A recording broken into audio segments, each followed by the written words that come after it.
سے مقدس فرما۔ اے اللہ ہمارا سب سے بڑا قصور تیرے دین کا چھوڑ دینا ہے، تیری دین کی محنت کا چھوڑ دینا ہے۔ جو ذمہ داری تو نے ہم پر ڈالی تھی وہ ذمہ داری سے اپنے آپ کو ہٹا دینا ہے۔ اے اللہ ہمارے گناہ کو معاف فرما دے، ہماری کوتاہی کو معاف فرما دے، اپنی ذمہ داری کا احساس ہمارے اندر پیدا فرما۔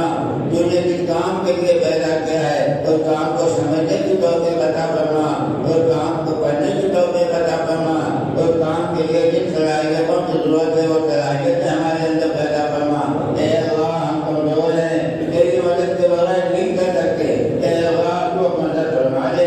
اپنے فضل سے ہم کو چلا دے۔ اے اللہ اپنے فضل سے ہم کو چلا دے۔ اے اللہ نفس اور شیطان کے جال میں ہم پھنس چکے ہیں، ان کی ایک سیکنڈ کے لیے ان کی مخالفت نہیں کر پاتے، ہم ان کے عادی ہو چکے ہیں۔ اے اللہ تو اپنے فضل سے ہماری اعانت فرما، نفس اور شیطان کی شر سے ہماری مدد فرما، ان کے شر سے ہماری حفاظت فرما، ان کے شر سے ہم کو بچانے کی بیعت فرما، نیکیوں پر چلنا نصیب فرما، اطاعت ہمارے اندر پیدا فرما، تقوی والی زندگی نصیب فرما، دینداری والی زندگی نصیب فرما، اپنے دین میں کامیابی کا یقین ہمارے اندر پیدا فرما، اپنی ذات اور صفات کا یقین پیدا فرما، اپنے خزانوں کا یقین نصیب فرما۔ اے اللہ اپنی محبت نصیب فرما،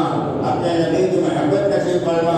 اپنی کتاب کی محبت نصیب فرما، اپنے دین کی محبت نصیب فرما، اپنے دین پر اپنے نام پر اے اللہ ملنے کے اور مرنے کے جذبے ہمارے اندر پیدا فرما۔ اے اللہ پہلے اول کی طرح پوری امت میں پھر سے تیرے نام پر مرنے کے جذبے پیدا فرما دیں، اپنی رضا کا جذبہ ہمارے اندر پیدا فرما دیں، اپنی نامرضیات سے ہماری حفاظت فرما دیں، ایک ایمان کے نور سے ہمارے دلوں کو منور فرما دے، عبادتوں کا شوق ہمارے اندر پیدا فرما، وہ عبادتیں جو بندوں کو حقیقت کے مقام پر پہنچاتی ہے۔ اے اللہ ایسے عبادت نصیب فرما،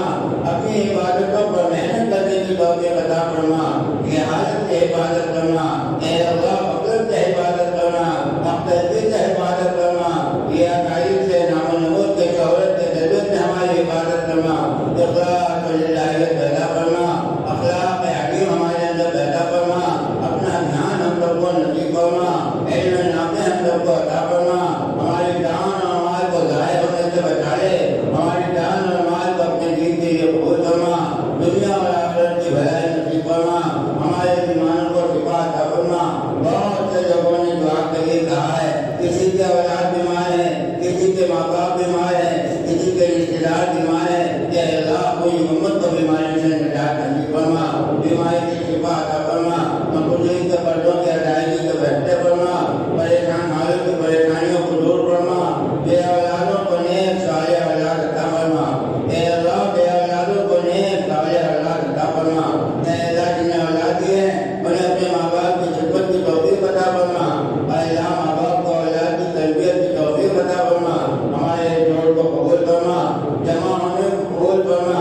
کہنے سننے کو قبول فرما، عمل کی توفیق عطا فرما۔ اے اللہ کہنے والوں کو قبول فرما، سننے والوں کو قبول فرما، کمی کوتاہیوں کو معاف فرما۔ جن جن لوگوں نے جوڑ میں ساتھ دیا ہے، اے اللہ جس رائے میں ساتھ دیا ہے ان کو اور ان کی نسلوں کو قبول فرما، خدمت کرنے والوں کو قبول فرما، حقاقت دلانے والوں کو قبول فرما۔ اے اللہ مسجد میں ہاتھ بٹانے والوں کو قبول فرما۔ اے اللہ جو جس ٹائم سے کام کر رہا ہے ان کو ان کی نسلوں کو قبول فرما، ہمارے دنیا اور آخرت کے مسائل کو حل فرما، دونوں جہاں کی ذلت اور رسوائی کا حفاظت فرما، جب تک ہدایت ایمان کی محنت میں مشغول فرما، جب کبھی موت کا وقت آئے اے اللہ ایمان والی موت نصیب فرما، اپنے راستے کی موت نصیب فرما، شہادت والی موت نصیب فرما، مدینہ پاک کی موت نصیب فرما، حضور کے قدموں تلے جنت البقیع میں دفن ہونا نصیب فرما۔ ہماری دعا کو اپنے فضل و کرم سے حضور پاک صلی اللہ